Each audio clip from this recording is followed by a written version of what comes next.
Shalom saudaraku, apa kabar? Kembali lagi berjumpa di Life Study, sebab orang yang berhenti belajar, berhenti bertumbuh. Saudaraku, pada kesempatan ini kita akan meneruskan pembahasan kita dalam Injil Yohanes pasal yang kelima ayat 19 sampai yang ke-29.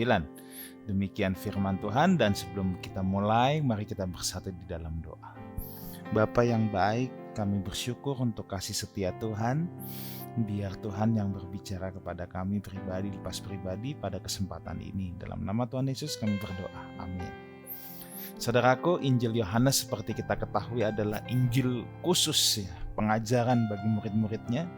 Kalau Injil sinoptik banyak menceritakan tentang Tuhan Yesus, bagaimana pelayanannya, tetapi Injil Yohanes ini lebih kepada Injil pengajaran khusus ya. Bahkan banyak pengajarannya khusus kepada murid-muridnya, sedangkan di mana kalau Injil sinoptik itu banyak pengajaran kepada hayalak ramai. Oke, kita akan mulai dengan Yohanes 5 ayat 19. Maka Yesus menjawab mereka, katanya, "Aku berkata kepadamu, sesungguhnya anak tidak dapat mengerjakan sesuatu dari dirinya sendiri, jikalau tidak ia melihat Bapa mengerjakannya, sebab apa yang dikerjakan Bapa itu juga yang dikerjakan anak." Saudara, pernyataan ayat ini tidak bisa kita pisahkan dari ayat yang sebelumnya ya. Kalau kita lihat ya, ayat yang ke-17, bahwa Bapakku bekerja sampai sekarang, maka aku pun bekerja juga ya. Jadi dia ingin menyatakan bahwa Bapa itu bekerja. Kalau Bapa saja bekerja, aku juga harus bekerja. Oleh karena itu, bekerja juga merupakan hakikat kita sebagai orang percaya ya. Saya harus ingatkan, bekerja itu bukan kutukan manusia yang jatuh ke dalam dosa. Sama sekali tidak. Hanya orang sakit, hanya orang yang gak normal, yang membenci yang namanya bekerja. Kemalasan itu bukan rancangan Tuhan. Adam telah Tuhan perintahkan untuk bekerja jauh sebelum dia jatuh ke dalam dosa. Dan bekerja adalah hakikat manusia, sebab Tuhan sendiri, Bapa sendiri bekerja, Yesus sendiri bekerja, saudara ya. Nah, ayat ini juga mau menegaskan saudara bahwa Bapa dan Yesus itu satu hakikat, yaitu Allah. Saya harus jelaskan, tegaskan. Bapa dan Yesus itu satu hakikat, yaitu Allah. Ya, jadi kalau saudara mendengar pengajaran Yesus lebih rendah atau lain sebagainya, jangan diikuti. Ya, jangan diikuti. Kita tidak percaya Allah yang berlapis-lapis seperti itu, Tuhan yang berlapis-lapis seperti itu. Ya, Yesus dan Bapa adalah pribadi yang berbeda, tetapi satu hakikat, yaitu Allah. Bukankah Filipi juga menegaskan seperti itu ya? Nah, itu sebabnya Bapa dan Anak tidak dapat berlawanan, sebab memang mereka satu hakikat. Mereka adalah Allah. Makanya kalau Yesus bilang, "Aku tidak dapat mengerjakan sendiri," atau "Aku tidak dapat mengerjakan sesuatu dari dirinya sendiri," itu karena mereka satu hakikat. Mereka tidak bisa saling bertentangan. Mereka pasti akan sepikiran dan seperasaan. Yesus dan Bapa adalah satu dalam segala hal yang dilakukannya. Pribadinya beda, hakikatnya satu. Dan mereka satu dalam segala hal yang dilakukan. Ya. Anak tidak dapat mengerjakan sesuatu dari dirinya sendiri. Ini juga menunjukkan sebuah keselarasan yang sempurna antara Bapa dan Anak ya. Dalam hal ini juga menunjukkan sebuah kehormatan dan keagungan bahwa Bapa memiliki penugasan untuk Anak yang tidak dapat dilakukan oleh siapapun kecuali Anak atau ciptaan manapun. Oleh karena itu Yesus memang benar-benar Allah ya. Yesus benar-benar Allah. Ayat yang ke-20. Sebab Bapa mengasihi Anak dan ia menunjukkan kepadanya segala sesuatu yang dikerjakannya sendiri. Bahkan ia menunjukkan kepadanya pekerjaan-pekerjaan yang lebih besar lagi daripada pekerjaan-pekerjaan itu, sehingga kamu menjadi heran. Ayat ini juga menunjukkan bahwa Anak dan Bapa selalu berkomunikasi tanpa putus, saudara ya. Anak dan Bapa itu selalu berkomunikasi tanpa putus. Apapun yang dilakukan Anak atas petunjuk Bapa. Saudara, bukankah orang percaya adalah juga anak-anak Bapa di sorga? Sudah sepantasnya kita juga berkomunikasi tanpa putus kepada Bapa kita. Biarlah saudaraku, apa yang kita lakukan itu menyenangkan Bapa. Apa yang kita lakukan itu benar-benar sesuai dengan kehendak Bapa, atas petunjuk Bapa. Nah, kalau kita hubungkan ke Yohanes pasal yang pertama, saudara, ya, itu kan tegas bahwa penciptaan dunia dan alam semesta ini dilakukan oleh Bapa bersama-sama dengan Anak. Tidak ada segala sesuatu yang dijadikan tanpa Dia. Demikian kata firman Tuhan. Nah, jadi kita sangat jelas di sini bahwa memang Anak dan Bapa itu bekerja bersama-sama. Bapa menunjukkan kepada Anak dalam arti mereka bekerja bersama-sama. Ya. Yesus selalu meneladani Bapaknya, mencontoh Bapaknya. Apapun yang dilakukan bersama-sama. Ya. Nah, pekerjaan-pekerjaan yang lebih besar, pekerjaan-pekerjaan besar yang lebih besar dari pekerjaan-pekerjaan itu, apa maksudnya, saudara? Apa maksud dari pekerjaan-pekerjaan itu? Kan di sini dikatakan Ia akan menunjukkan pekerjaan-pekerjaan yang lebih besar daripada pekerjaan itu. Nah, menyembuhkan orang sakit, melakukan mujizat, Yesus sedang dipermasalahkan karena menyembuhkan pada hari Sabat, saudara, oleh orang-orang pada saat itu kan, oleh orang-orang Farisi dan ahli Taurat.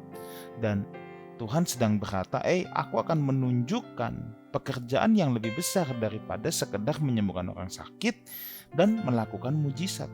Dan dia ingin katakan bahwa tugasnya dari Bapa itu jauh lebih besar daripada hanya sekedar bikin mujizat, daripada sekedar membangkitkan orang mati. Karena Yesus itu kan punya misi penyelamatan dunia ini. Tugas utama Dia itu mati di kayu salib, menebus kita dari dosa. Jadi kalau kan di ayat sebelumnya kan tentang penyembuhan kolam Bethesda, kan yang dipermasalahkan Yesus menyembuhkan pada hari Sabat. Sekarang Tuhan bilang, aku itu punya tugas yang jauh lebih besar daripada sekedar bikin mujizat. Nah, ayat ke-21, sebab sama seperti Bapa membangkitkan orang-orang mati dan menghidupkannya, demikian juga Anak menghidupkan barang siapa yang dikehendakinya. Pernyataan ini hendak menunjukkan bahwa Anak memiliki wewenang yang sama dengan Bapa. Ya. Sebab Bapa membangkitkan orang-orang mati, demikian juga Anak. Ya, sekali lagi, Bapa dan Anak itu setara, sama-sama Allah. Dan mereka dan Anak memiliki wewenang yang sama. Anak memiliki kuasa menghidupkan. Bukankah nafas hidup itu memang dari Tuhan? Maka tidaklah heran bahwa Anak juga memiliki kuasa yang menghidupkan, saudara. Nah, ini jadi tegas. Jadi kalau Yesus nanti ada berkata Bapa lebih besar, itu seketika ketika Dia menjadi manusia. Di kitab Ibrani juga ditulis Yesus seketika lebih rendah dari malaikat. Seketika. Ya. Tetapi hakikat Yesus dalam kekekalan itu Allah, satu hakikat dengan Bapa. Oke, ayat 22 dan 23 sekarang. Bapa tidak menghakimi siapapun, melainkan telah menyerahkan penghakiman itu seluruhnya kepada Anak. Ya, itu ayat 22, ayat 23, supaya semua orang menghormati Anak sama seperti mereka menghormati Bapa. Barang siapa tidak menghormati Anak, ia juga tidak menghormati Bapa yang mengutus Dia. Nah, saudara, di sini kita harus ngerti bahwa penghakiman di akhir sejarah dunia pun diserahkan kepada Anak. Saudara, bukan hanya ajaran Kristen, ada ajaran dari kepercayaan lain juga berkata Al-Masih yang akan menjadi hakim. Memang Dia punya kuasa, saudara. Bahkan penghakiman pun, hakim yang agung itu pun seluruhnya diserahkan kepada Anak, saudara. Bapa tidak menghakimi siapapun karena Anak yang dikasih wewenang untuk itu. Ayat ini punya implikasi dan mengajarkan pada kita. Yang pertama, kita bukan hakim dan jangan menjadi hakim atas orang lain. Udahlah, stop merasa diri paling benar, merasa diri paling tahu, merasa diri paling serba. Apalagi kalau mengklaim di ujung langit ini hanya kita yang tahu. Jangan, saudara. Jangan. Kita jangan jadi hakim bagi orang lain. Karena memang hakim itu Tuhan. Di sini dikatakan Bapa saja tidak menghakimi siapapun. Masa kita mau menghakimi orang lain? Ya. Kalau ada yang bersalah pun tegurlah dalam kasih. Tapi bukan dengan spirit kesombongan, spirit yang merasa aku paling tahu, aku paling benar, semua yang kamu lakukan salah. Nah, spirit itu yang tidak boleh, saudara, ya. Yuk, kita harus belajar yang satu ini. Jangan menjadi hakim atas orang lain. Kita kalau baca ayat ini harus malu, saudara. Bapa saja tidak menghakimi siapapun. Masa kita mau menghakimi orang lain? Kalau ada orang beda pandangan sama kita, ya, jangan langsung dikatakan dia salah. Dia pasti salah. Sebab hanya aku yang tahu kebenaran. Kan itu spiritnya kesombongan. Walaupun saya mengakui ada kesalahan-kesalahan major di mana kita harus katakan ya itu salah. Dan itu bukan dalam rangka menghakimi, karena kita juga punya tugas untuk meluruskan yang bengkok. Tapi kalau kita ngelihat semua orang di seluruh dunia bengkok, cuman kita yang lurus, jangan-jangan kita yang bengkok. Itu masalahnya. Ya. Jadi ada kesalahan-kesalahan fatal. Ya, ada kesalahan-kesalahan fatal yang kita harus meluruskan. Contoh, kalau dibilang kasih kolekte nanti dikembalikan 30, 60, 100 kali lipat ganda, ya bagi saya ini fatal, saudara. Sebab ayat itu memang sedang tidak bicara itu. Kalau saya katakan ini bukan ayat tentang persembahan, ini tentang benih yang ditabur karena memang firman Tuhan bicara begitu, itu saya tidak menghakimi. Saya menyatakan apa yang benar. Saya menyatakan apa yang memang semestinya, yang sesuai dengan apa yang Alkitab katakan. Tapi ya, kalau sampai semua yang saya katakan berbeda dengan semua hamba Tuhan yang lain, dan saya anggap hamba Tuhan lain tidak ada yang ngerti kebenaran, hanya saya yang ngerti kebenaran. Nah, itu jangan-jangan saya yang sakit jiwa. Jangan-jangan saya yang sakit jiwa, saudara. Ya. Nah, maka kita harus punya spirit kerendahan hati. Kalau sampai ada yang keliru, kita pun harus punya teman diskusi. Misalnya gini, si A mengajarkan demikian atau berkata demikian. Saya ngelihat Alkitab, ini beda sama Alkitab. Tapi kan lihat, ada ayat yang kita bisa lihat letterlux. Ada ayat yang kita bisa lihat letterlux. Ada ayat yang kita harus tafsirkan, sifatnya penafsiran kita. Paham ya? Jadi kalau misalnya akulah jalan kebenaran dan hidupnya, itu kan udah gak perlu didebat lagi. Yesus jalan kebenaran. Sehingga kalau tiba-tiba ada pengajar lain yang berkata ada jalan yang lain, nah itu kan udah letterlux menyalahi Alkitab. Tapi ada ayat juga yang memang perlu ditafsirkan. Contoh, kita bahas bahasa roh. Misalnya, saya berbahasa roh, tapi ini misalnya. Misalnya, saya yang berbahasa roh terus mendengar orang lain bilang, bahasa roh itu sudah tidak ada zaman sekarang. Atau sebaliknya, saya di posisi yang tidak berbahasa roh, terus saya melihat orang yang berbahasa roh, itu sesat, karena bahasa roh tidak ada. Nah, ini kan perlu penafsiran, saudara. Memang di aras besar teologia pun ada yang sesasionis, artinya sudah selesai, gitu-gituan sudah tidak ada lagi. Sejak Alkitab ditutup sudah tidak ada lagi, sudah tidak diperlukan lagi manifestasi seperti itu. Itu kan namanya kaum sesasionis. Tapi juga ada kaum yang non sesasionis, yang mempercayai bahwa penglihatan, nubuat, bahasa roh masih ada sampai hari ini. Nah, ini kan sifatnya penafsiran, abu-abu, saudara. Perdebatan ini udah perdebatan ratusan tahun. Untuk hal-hal seperti ini kita tidak perlu menghakimi. Ya, paham ya jadi. Nah, jadi kita harus lihat, saudara. Kita harus lihat. Jangan apa yang kita percayai langsung kita stempel orang lain pasti salah. Kita bukan hakim. Kita bukan hakim. Tapi kalau ada hal-hal yang jelas-jelasan bertentangan dengan Alkitab, ya, melakukan eksploitasi terhadap kebenaran firman Tuhan secara tidak bertanggung jawab, kita harus luruskan. Kalau ada yang berkata, ya yang ini contohnya, yang penting beriman, positive thinking, yakin. Ya itu ngawur, sebab Alkitab jelas tulis, iman timbul dari pendengaran, pendengaran akan firman Allah. Iman timbul bukan dari keyakinan diri, itu pede namanya. Nah, jadi ada hal-hal yang kita bisa langsung melihat. Dan kita bukan dalam rangka menghakimi, tapi dalam rangka ingin memberitahu kebenaran, dan harus ingat ini dilakukan dengan kasih, bukan dengan spirit kesombongan, ya. Oke, clear ya. Nah, implikasi yang kedua dari ayat ini, barang siapa menghormati anak sama seperti mereka menghormati Bapa. Tidak menghormati anak, tidak menghormati Bapa. Jadi kita harus menghormati anak, menghormati yang mulia Tuhan Yesus. Kita menghormati anak sama dengan menghormati Bapa. Tidak menghormati anak sama dengan tidak menghormati Bapa.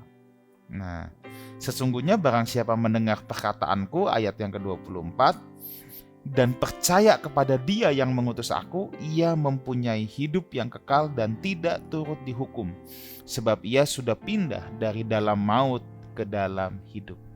Saudara, hampir di semua kepercayaan di dunia ini percaya yang namanya Tuhan Allah.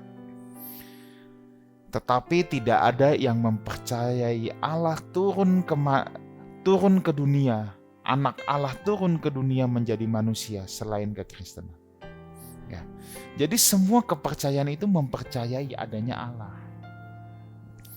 Dulu waktu saya masih ikut nenek saya, masih kecil ya, kita sembayang setiap malam sebelum tidur itu, kita sembayang bawah Yo menghadap ke langit, kita panggil Tien, Tuhan Allah yang Maha Besar. Ya sekarang dalam kekristenan saya jadi tahu, ini adalah Bapa, ini Tuhan Allah. Jadi saudaraku, seluruh manusia di bumi ini, seluruh aliran kepercayaan mempercayai bahwa adanya Tuhan Allah yang Maha Besar. Kalau kita menyebutnya sebagai Elohim Yahweh, Bapa yang Maha Besar, Bapa di sorga, kita memanggilnya Bapa, saudara. Ini hubungan yang sangat luar biasa. Ya. Tidak ada kepercayaan yang memanggil Tuhan Allah itu sebagai Bapa. Ya. Nah, saya ingat dulu waktu KKR di Senayan ya, Reverend Maurice Serulo, saya saat itu hadir, saudara. Saya saat itu hadir, saat itu presidennya adalah almarhum Gus Dur, tokoh bangsa yang sangat saya kagumi juga. Lalu beliau memberikan kata sambutan. Ya. Dalam kata sambutannya dia bilang begini, saudara, ini almarhum Gus Dur yang bilang, saya dengar sendiri. Orang Kristen itu paling dekat, panggil Tuhannya bukan Om, bukan siapa-siapa, panggilnya Bapa. Oh, hubungan yang eksklusif Bapa dan anak. Nah, saya mau tekankan semua aliran kepercayaan mempercayai adanya Tuhan Allah. Tetapi tidak ada yang mempercayai Allah anak turun ke dunia, turun ke bumi, menjadi manusia selain kekristenan. Nah sekarang yang jadi persoalan, saudara, segala kuasa ada di dalam tangan anak. Itu masalahnya, saudara. Ya. Jadi intinya, oke, kita tahu, kita percaya ada pencipta yang maha besar, Tuhan Allah. Ya semua juga percaya. Tapi kita harus percaya ada Allah anak yang turun ke dunia menjadi manusia. Dan memang Bapa menyerahkan kekuasaan kepada anak. Kalau kita nggak percaya kepada anak, ya bahaya, saudara. Memang anak yang akan menghakimi, anak yang diserahkan kuasa sepenuhnya, dia yang mempunyai hidup yang kekal, dia yang menjadi hakim agung dan berhak memindahkan manusia dari dalam maut ke dalam hidup yang kekal. Jadi saudara, kalau saudara menyaksikan acara ini, saudara masih ragu dalam hatimu, Yesus itu benar gak sih Tuhan? Kenapa aku harus percaya sama Yesus? Saya harus katakan, segala kuasa ada di tangan Tuhan Yesus. Saudara harus percaya kepada Dia, harus menerima Dia sebagai Tuhan dan Juru Selamat, dan harus serius mau hidup mengikuti jejak hidupnya. Ketika saudara menerima Dia, Yesus engkau Tuhan dalam hidupku, berarti kita mau mengakui, mau submit bahwa Dia penguasa dalam hidup kita. Tidak cukup saudara hanya berkata, aku percaya ada Tuhan yang maha besar. Semua juga percaya saudara. Tapi kalau saudara tidak percaya sama Tuhan Yesus, itu malah petaka. Kenapa? Sebab segala kuasa telah diserahkan Bapa ke dalam tangan anak. Anak yang menghakimi, anak yang menjadi hakim yang agung, dan anak yang punya kuasa untuk memindahkan manusia dari api kekal alam maut kepada hidup yang kekal. Oke, bagian terakhir ayat 25-29 saya akan bacakan dulu ya. Aku berkata kepadamu, sesungguhnya saatnya akan tiba dan sudah tiba bahwa orang-orang mati akan mendengar suara Anak Allah, dan mereka yang mendengarnya akan hidup. Sebab sama seperti Bapa mempunyai hidup dalam dirinya sendiri, demikian juga diberikannya Anak mempunyai hidup dalam dirinya sendiri. Dan Ia telah memberikan kuasa kepadanya untuk menghakimi. Lihat, diulang lagi. Karena Ia adalah anak manusia dalam huruf besar. Kalau Alkitab anak manusia dalam huruf besar itu menunjuk pada Tuhan Yesus, bukan pada kita. Kita juga anak manusia kan papa mama kita orang. Tapi kalau Alkitab anak manusia huruf besar itu menunjuk pada Yesus, bukan pada manusia biasa seperti kita. Ya. Dan Ia telah menghakimi, tadi saya sudah baca ayat 28 sekarang. Janganlah kamu heran akan hal itu, sebab saatnya akan tiba bahwa semua orang yang di dalam kuburan akan mendengar suaranya. Dan mereka yang telah berbuat baik akan keluar dan bangkit untuk hidup yang kekal, tetapi mereka yang telah berbuat jahat akan bangkit untuk dihukum. Di sini kita bisa melihat beberapa hal saudara ya. Yang pertama, betapa Bapa membuat anaknya dimuliakan. Bapa memberikan otoritas penuh kepada anak. Bukan saja sebagai hakim yang agung, tetapi juga diberikan kuasa yang menghidupkan. Kuasa yang menghidupkan sebab Yesus yang akan membangkitkan semua orang dari dalam kubur. Anak adalah sang penebus bagi umat manusia, itulah sebabnya hidup ada di dalam Dia. Dia yang menebus saudara, makanya hidup ada di dalam anak. Kalau orang tidak menerima anak, dia tidak memiliki hidup, sebab anak yang memiliki hidup itu. Yang tidak menerima anak tidak akan memperoleh hidup, sebab kebangkitan hanya ada di dalam Dia. Nah, kalau kita lihat di sini saudara, ini mengacu pada yang mana saudara? Pada yang mana? Ini kan kalau kita lihat semua orang yang ada dalam kubur akan mendengar suaranya. Wah, ini kapan peristiwanya? Ini apa ayat ini hanya hayalan atau enggak? Tidak saudara ya. Jadi kebangkitan itu sudah ada dari masa sekarang ini ya. Jadi ayat ini nih punya dua pengertian saudara ya. Dari kematian dosa menuju hidup dalam kebenaran melalui penebusannya di atas kayu salib. Jadi gini, saya jelaskan. Kebangkitan dalam tanda petik masa sekarang ini, artinya tuh gini. Kita ini sudah mati di bawah hukum dosa. Tapi kalau kita mau menerima Kristus, kita dipindahkan. Makanya ada yang namanya prosesi baptisan. Ketika baptisan itu melambangkan manusia lama kita mati, makanya diselamkan ya. Kalau saudara belum dibaptis, beri dirimu dibaptis. Itu perintah Tuhan saudara. Diselamkan dalam air ya, lalu keluar lagi. Nah, ini lambang dibangkitkan manusia baru. Nah, jadi kebangkitan ya dalam figuratif pada masa sekarang ini itu adalah kematian bagi si aku manusia lama, kematian dari dosa ya, menuju hidup dalam kebenaran melalui penebusannya di atas kayu salib. Ketika saudara keluar dari air ya, itu melambangkan bukan saudara yang lama lagi, bukan aku yang lama lagi, tetapi sekarang manusia yang baru, yang hidup bersama-sama dengan Kristus. Lalu ayat 29 juga dikatakan, dan mereka yang telah berbuat baik akan keluar dan bangkit untuk hidup yang kekal. Nah, kebangkitan secara fisik, kalau tadi figuratif ya, kita dipindahkan dari hidup yang lama kepada hidup yang baru, tapi kebangkitan yang real, yang bukan figuratif, akan terjadi di zaman akhir, di mana semua orang dibangkitkan. Nah, semua dibangkitkan, semua. Tapi ada yang dibangkitkan untuk memperoleh hidup yang kekal, ada yang dibangkitkan untuk menerima hukuman kekal. Seperti yang ditulis, orang yang berbuat jahat akan dibangkitkan juga, tapi untuk dihukum. Makanya saudara, kalau ada orang jahat sama kita, ya, lebih baik kita doakan dia, ya, supaya ada pertobatan, supaya nanti dia juga boleh dibangkitkan dan jangan dihukum. Setiap manusia pasti akan mempertanggungjawabkan saudara. Saudara jangan iri melihat orang yang berbuat jahat atau jahatin saudara, malah dia kelihatannya hidupnya lebih enak, hidupnya fine-fine saja. Justru kita harus miris saudara, sebab orang-orang seperti itu akan bangkit untuk dihukum kalau tidak ada pertobatan.